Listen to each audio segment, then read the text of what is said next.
Hi everyone, welcome to Quick Mommy Hacks. Today I will highlight 11 most important physical and emotional changes that can happen postpartum and how to best deal with them. Postpartum is a whole new world and can be quite challenging. Physical pain is only one aspect of postpartum. There are other challenges that you might encounter during postpartum phase, and it is always beneficial to know about those changes so that you can know what to look out for. So let's get started. Number 1. Lochia. Lochia is the vaginal discharge bleeding that occurs when the uterus sheds tissue and blood. It's heaviest in the first few days but gradually goes away 3 to 6 weeks after birth. The color of discharge gradually changes from red to brown to clear as it tapers off. It is recommended to wear sanitary pads only during this lochia period. Number 2. Constipation and hemorrhoids. Constipation is common after delivery and can also cause or worsen hemorrhoids. To get relief, drink plenty of water, eat fiber-rich foods such as whole grains, take short walks, and use over-the-counter stool softener for constipation and hemorrhoid cream for hemorrhoids. Number 3. Soreness or weakened pelvic floor.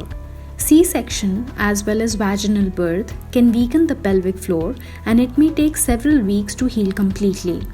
If you have had vaginal birth, then to ease soreness, you can apply ice packs in the first 24 hours after birth or witch hazel pads or a numbing spray.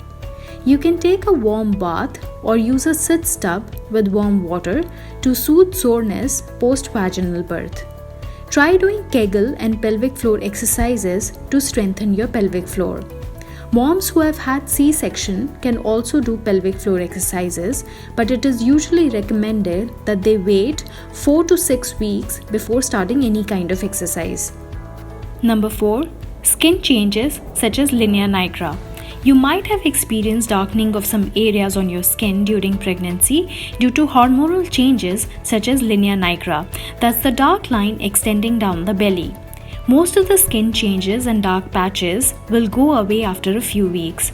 Stretch marks also become less noticeable over time.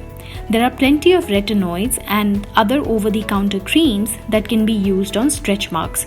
Keeping a check on your weight gain and keeping the skin moisturized also helps with stretch marks. Number 5. Swelling in legs and feet, also known as postpartum edema. Your body is still going through hormonal changes after birth, so your body will continue to hold water, resulting in swelling. If you have had a C-section, then you might be swollen because of all the IV fluids. Swelling can go away within a week or month after delivering depending on the severity. To reduce swelling, it's best to drink plenty of water, elevate your legs while sitting and sleeping, and most importantly, reduce your salt intake. Number 6. Involution of the uterus and after pains. Involution is a process by which the uterus begins to shrink back to its pre-pregnancy size. In this process, you may feel weak contractions, also known as after pains. Relaxation, rest, and breathing is crucial in managing the after pains. A heating pad could also be kept on the belly to ease the after pains. If you have had a C-section, it's even more important to rest well and manage pain through medications given by your doctor. Taking short walks and keeping yourself hydrated also helps. Take special care of those stitches after C-section as the involution process takes up to 6 to 8 weeks postpartum. Number 7. Postpartum breast engorgement. Lactation starts with placenta delivery. As the breast milk comes in, the breasts begin to feel swollen, hard, and painful. It's perfectly normal. If you're breastfeeding, continue breastfeeding with your baby frequently, and the breast engorgement will go away in 1 or 2 days.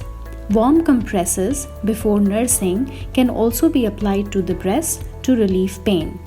If you're not breastfeeding, then use ice packs to ease the discomfort. Wear a supportive bra and avoid any kind of milk expression. The engorgement will go away in a few days. Number 8. Baby blues.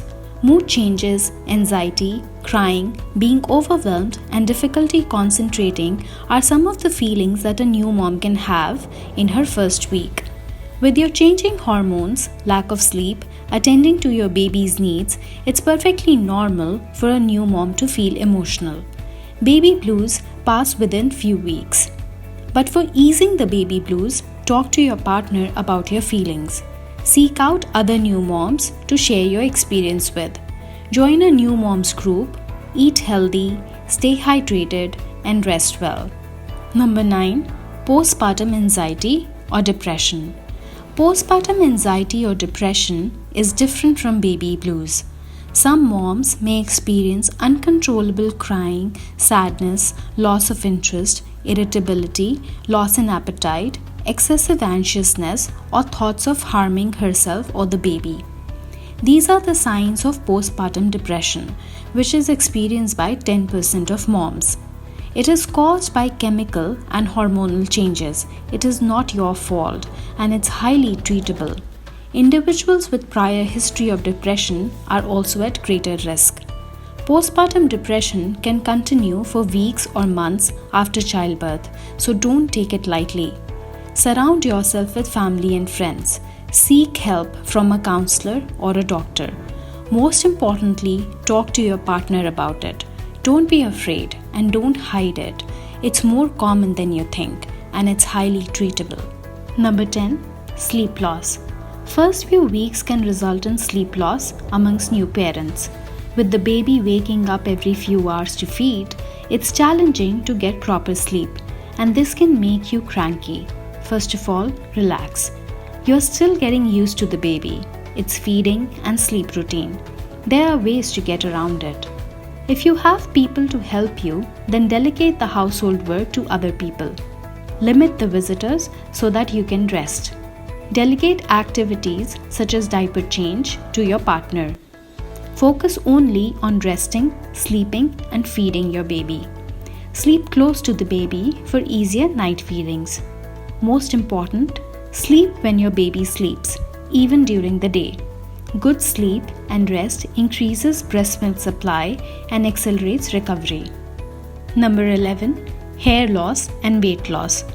Hair fall is more than usual due to hormonal changes. The best thing is to keep up with your multivitamins and a healthy diet. Hair fall will stop after a few months. Weight loss usually is the biggest concern, and realistically, you can expect to lose around 6 to 12 pounds after childbirth, depending on your body type. Weight loss can be a slow process, so don't get frustrated. You can work on your weight loss when you're physically and mentally ready. Just remember to eat healthy, stay hydrated, and do light exercises. Enjoy this phase and be happy, because when the mom is happy, the baby is happy. Well, this brings me to the end of this video. Thank you for watching. If you liked the video, subscribe to my YouTube channel, Quick Mommy Hacks, and follow me on Instagram for some personal tips on pregnancy, childbirth, and motherhood. Also, do leave your feedback and feel free to ask questions in the comment section below. I would love to hear from you.